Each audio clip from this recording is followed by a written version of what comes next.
আইসে বাড়ির মধ্যে আইসে দেখে আমাদের 3টা কবুতরে মারা গেছে।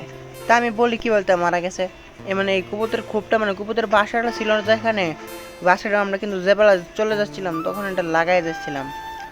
আমরা এখানে বেড়াতে গেছিলাম, আমরা পুরো পরিবারই লাগানোর কারণে মানে কবুতরগুলি মারা গেছে। আর কবুতরগুলি হলো আমার ভাইয়ের। তা আমার ভাই কানতে কানতে তো শেষ।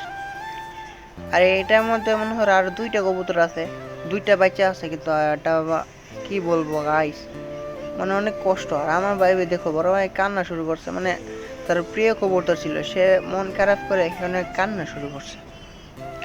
তো আমিও কিছু কিরম লাগতেছে, তারপর কিছু চিন্তা না করে আমিও কবুতর নিয়ে চলে গেলাম কবর দেওয়ার জন্য।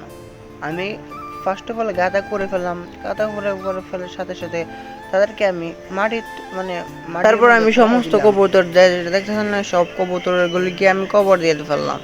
এটা কিন্তু আমার শখের কবুতর ছিল, আমার ভাইয়েরও, আমার 2 ভাইয়েরই শখের কবুতর ছিল। কিন্তু আর কি করবো, যদি মানে বেঁচে না থাকে তাহারা তোর তো কিছু করার নাই। তা আমি আর আমার ভাই মন খারাপ করে রাখলাম। তো নতুন একটা কবুতর কিনবো, এটাকে ব্লগ করবো কি ব্লগ করবো না, তোমরাও কমেন্ট বক্সে বলা যাও। তো ভাই গাইস, আজকে আমার মনটা অনেক খারাপ। তো সবাইকে এই পর্যন্তই। আল্লাহ হাফেজ এবং আসসালামু আলাইকুম।